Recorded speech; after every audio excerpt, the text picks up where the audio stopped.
Welcome to the channel.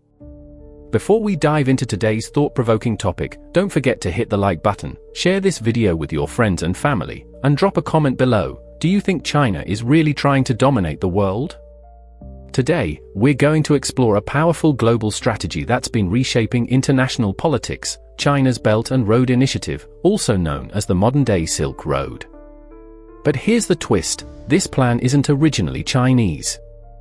In fact, it's rooted in an old American idea from the time of Abraham Lincoln, the Transcontinental Railway project.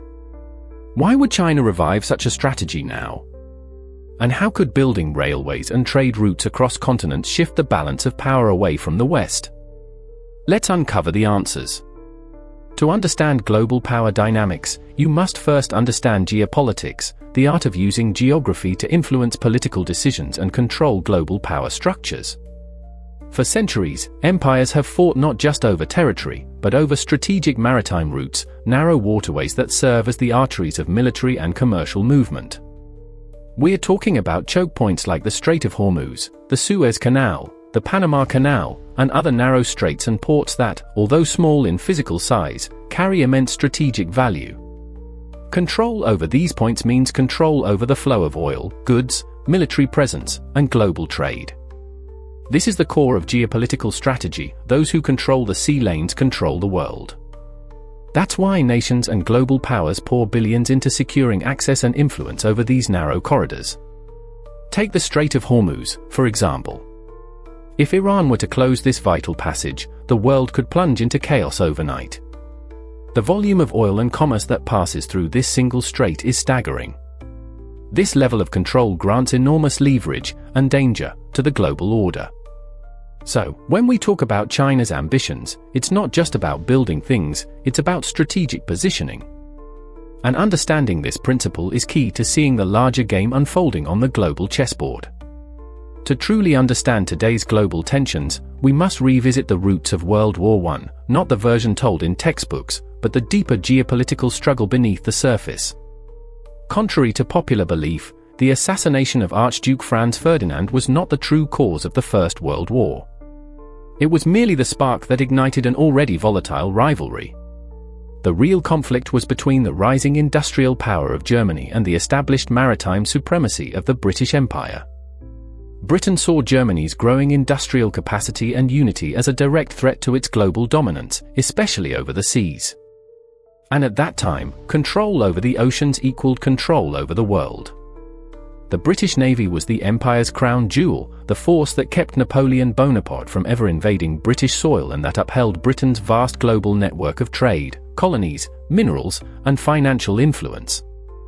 The seas were Britain's empire highways. This same logic, of defending global dominance through naval power, is still in play today, only now it's the United States that has inherited the role of maritime superpower. The lesson from history is clear: whenever a new power threatens to shift the balance, especially through industrial and strategic development, the existing empire pushes back, sometimes with war. And just like Germany was viewed then, today's China may be seen through the same lens. Empires may change names, but their strategies often remain the same. The structure and methods of the British Empire in the early 20th century bear a striking resemblance to those used by the modern American global order. Back then, Britain wasn't just a nation, it was a network. It operated through a vast web of trade routes, financial institutions, private companies, and military force, especially naval. One key player was the British East India Company, a private enterprise that wielded imperial power. Similarly, today's global system includes international maritime monopolies, financiers, and even mercenary forces operating under the protection of a dominant power. The lineage of control can be traced through elite families and institutions, from London's banking elite to Wall Street financiers. The same powers that shaped the world during World War I have maintained their grip through generations. Their goal remains consistent: defend their interests by shaping global systems in their favor. In this context, today's rising powers like China and the BRICS bloc represent a direct threat to that established order. They are challenging not only economic dominance but also the entire architecture of power built on control, division, and strategic advantage. Understanding this historical continuity is crucial.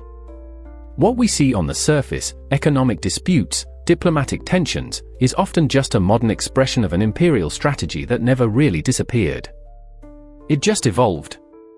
For the guardians of the current global system, few things are more alarming than the rise of an alternative alliance, and BRICS, Brazil, Russia, India, China, South Africa, is precisely that. To those invested in preserving the old imperial order, BRICS represents more than just economic cooperation, it's a geopolitical threat. Why? Because the strength of the traditional empire has always relied on a divided world. The strategy was simple: divide to conquer, weaken to dominate. A fragmented global south, divided by ethnicity, borders, ideology, or even family structure, was easier to manipulate, control, and exploit. But BRICS is different. It's not based on division, it's based on unity among developing nations. It challenges the monopolies of trade, finance, and technology that have long been under Western control. The very existence of BRICS is a threat to a system that depends on keeping countries isolated, underdeveloped, and economically dependent. In this light, BRICS isn't just a new economic bloc, it's a rebellion against the old imperial script. And for the powers that be, anything that threatens to unite the periphery of the global system is treated not as competition, but as a danger. That's why the narrative around BRICS, especially China's role, has become increasingly negative in global media. The system is reacting to a shift it cannot ignore. One of the oldest and most effective tools of imperial control is the strategy of divide and rule.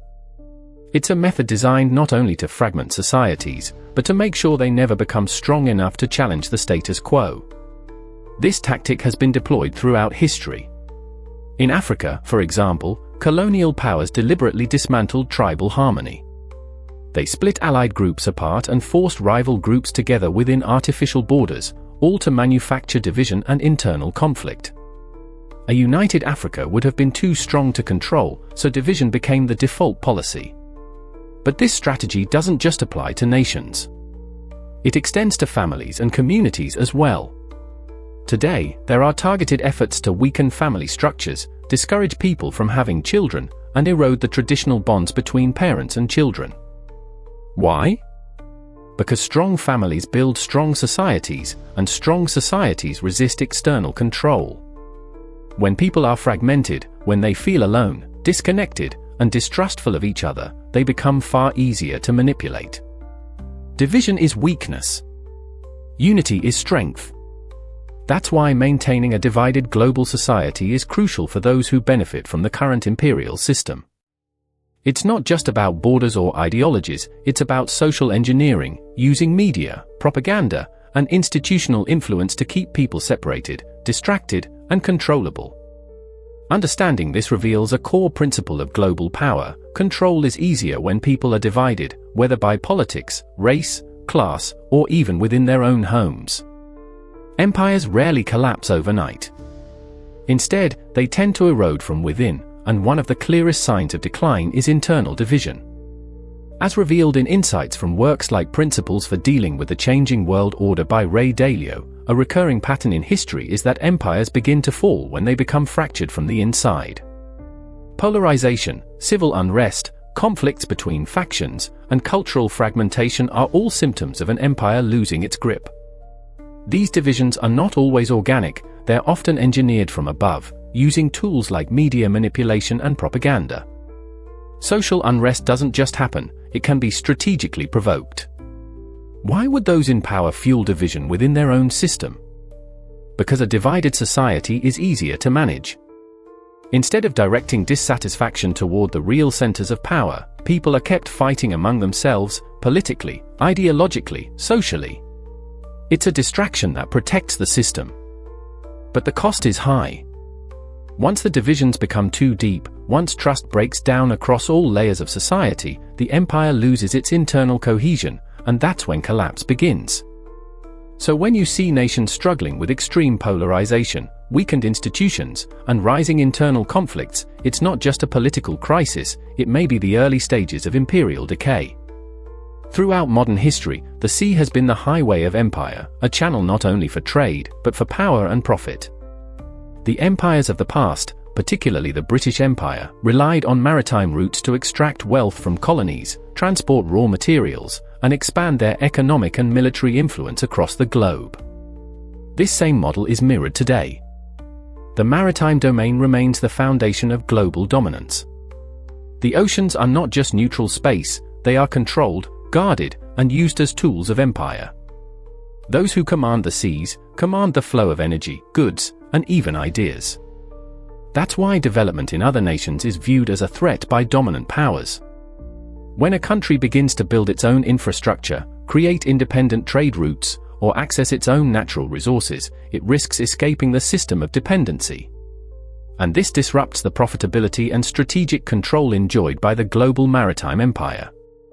The primary objective, then, is to prevent other nations from progressing. The empire doesn't just want to lead, it needs to ensure others stay behind. Development must be managed, limited, or redirected to maintain control over global flows. This is why underdevelopment is often not a coincidence, it's a strategy. Interventions, instability, and exploitation are tools used to ensure that roads remain unbuilt, industries remain weak, and countries remain dependent on maritime monopolies for survival. One of the core doctrines of imperial strategy is the balance of power, the idea that no single nation should be allowed to grow strong enough to challenge the existing order. If a country begins to rise too quickly, becoming economically powerful, united, and strategically independent, it is immediately seen as a threat to the system. In response, dominant powers often initiate what's known as a proxy conflict. Rather than confronting the rising power directly, they fund and support neighboring nations or internal factions to undermine or destabilize it. The goal is clear: stop the rise before it becomes unstoppable. This was the case with Germany in the early 20th century. As it advanced rapidly in industry, unity, and influence, it was met with 2 world wars, both strategically designed to keep it from becoming a global power. These conflicts were not just responses to aggression, they were preemptive measures to preserve the existing global hierarchy. This same logic applies today. Whenever a nation shows signs of breaking free from the orbit of established power, it often finds itself surrounded by tension, sanctions, or even conflict. Whether through economic pressure or military encirclement, the system reacts to maintain equilibrium, not of fairness, but of control. In this view, global peace is not preserved by cooperation, but by keeping all competitors just weak enough to never challenge the core. Germany's story in the 20th century is one of rapid rise and deliberate suppression. At the height of its industrial and geopolitical ascent, Germany posed a significant threat to the existing global power structure, particularly to the Anglo-Saxon maritime elite that had long dominated international trade and influence. In the eyes of this elite, Germany had to be stopped. And so, 2 massive global conflicts were unleashed, World War I and World War II, both aimed at containing German power and ensuring it would never rise to dominate the world stage. After World War I, under the leadership of General Ludendorff, Germany faced crippling reparations that devastated its economy. The result was the fragile Weimar Republic, a society burdened with humiliation and desperation, conditions that set the stage for further conflict. The Second Global War only reinforced the mission to keep Germany from becoming a global empire. But beyond the well-known horrors of that era lies a deeper geopolitical strategy, one that viewed German unity, industry, and ambition as intolerable. The world didn't just fight Germany's ideology, it fought Germany's potential. And now, the parallel emerges clearly: today's China is being positioned as the new Germany. Just as Germany once represented a challenge to the global order, China now stands in the crosshairs of international pressure. The method remains the same: isolate its allies, build a global consensus against it, and portray it as the central threat to peace and stability. This is not merely about ideology or economics. It's about preventing a shift in global power, by any means necessary. A familiar pattern is beginning to emerge: the global demonization of China. As geopolitical tensions rise, narratives are being carefully shaped to portray Beijing as the new global villain, responsible for everything from health crises to election interference and strategic alliances with controversial nations. According to this emerging narrative, China will be blamed for the global pandemic, for alleged interference in the 2020 US presidential election, and for its support of Iran. These claims are not isolated, they are building blocks in a broader campaign to establish a unified international front against Beijing. This tactic is not new. Before a major confrontation can take place, the target must first be isolated diplomatically and condemned morally. By labeling China as a danger to global stability, the stage is being set for broader consensus and potentially broader conflict. The ultimate goal?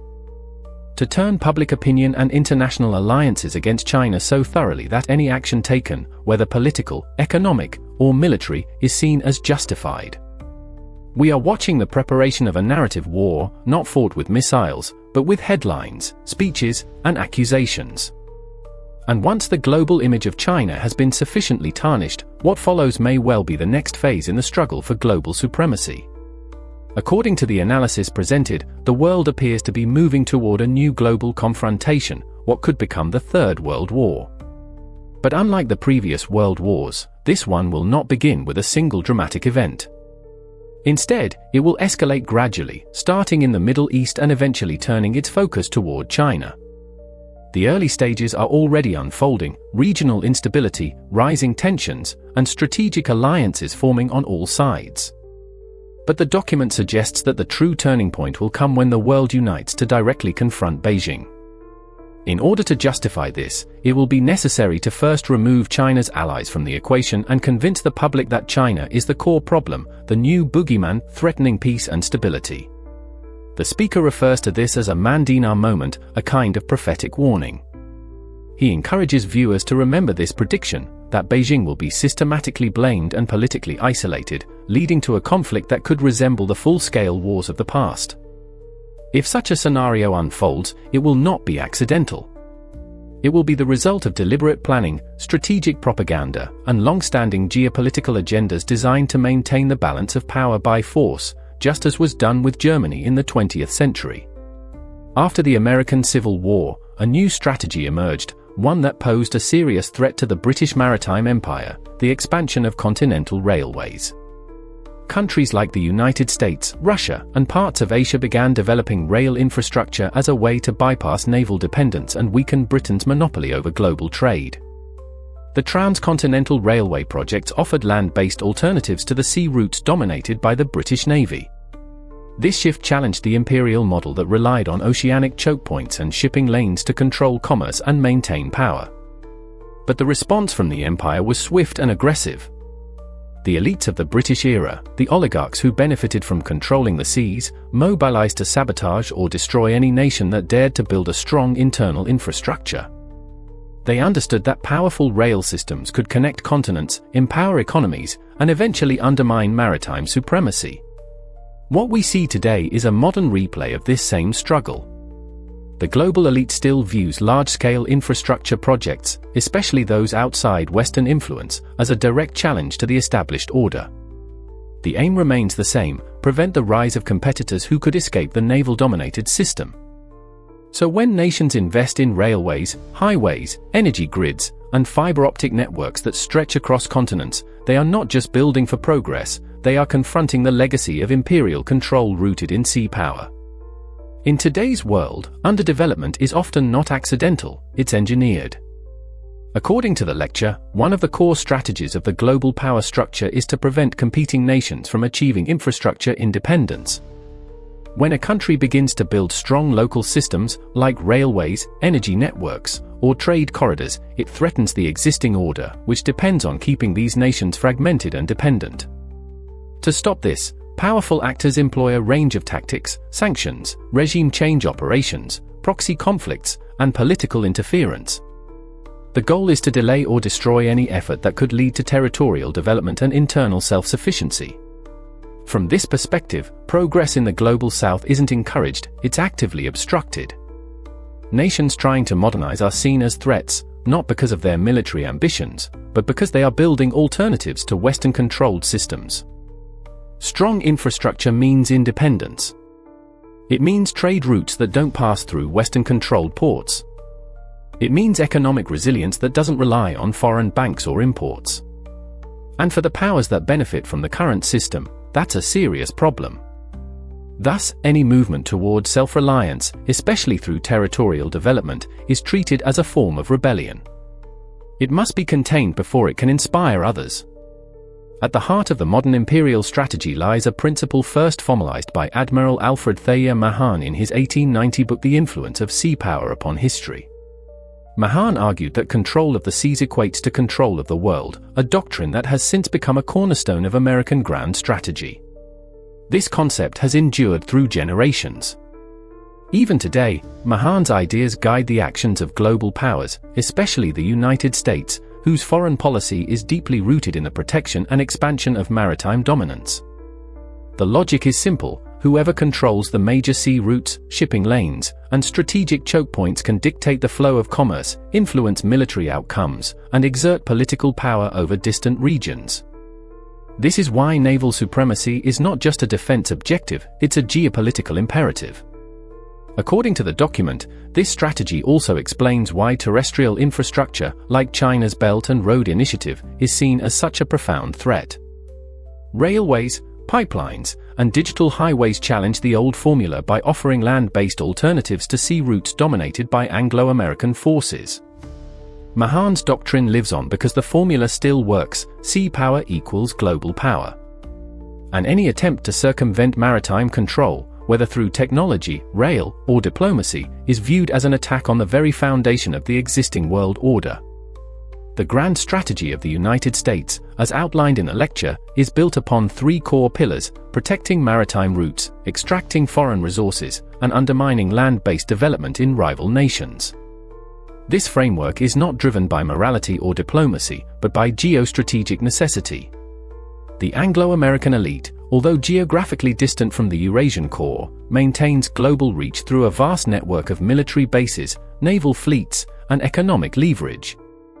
Like the colonial powers of the past, this empire is not sustained by example or ethical leadership, but by force, particularly naval force. One key concern raised is that while the United States maintains a powerful navy, China is rapidly surpassing it in shipbuilding capacity. Beijing is not only expanding its military fleet but also ensuring that commercial vessels are built to be convertible for military use in times of conflict. In China, even civilian shipyards are required to comply with laws that prepare them for national defense purposes. This highlights a critical shift. While the US continues to rely on established sea dominance, China is building a dual-purpose maritime infrastructure that challenges traditional supremacy. The ability to mobilize commercial fleets for war adds a new layer of unpredictability and power to China's strategic posture. Thus, the US grand strategy, rooted in Mahan's doctrine, now faces its most serious challenge in over a century, not just from rival navies, but from an evolving global infrastructure that threatens to rewrite the rules of control. One of the most strategic developments highlighted in the lecture is China's growing naval capacity, not just in terms of warships, but in how it is systematically preparing its entire maritime industry for potential conflict. Unlike traditional Western shipbuilding, China mandates that its commercial vessels be constructed with the possibility of rapid military conversion. That means cargo ships, tankers, and transport vessels are built with structural features that allow them to be equipped with weapons or used for military logistics if necessary. This isn't just a precaution, it's a deliberate element of national policy. Chinese shipyards are required to follow specific legal and technical frameworks to ensure that even in peacetime, the commercial fleet remains a strategic asset. As a result, China's ability to rapidly expand its naval power in a conflict scenario far exceeds that of many Western nations. While the United States may still lead in total active warships, Beijing's industrial capacity to build new vessels quickly and convert existing ones represents a new kind of maritime threat. This dual-use approach is a game-changer. It transforms China's shipping industry into an extension of its national defense, a floating reserve force ready to be activated if global tensions escalate.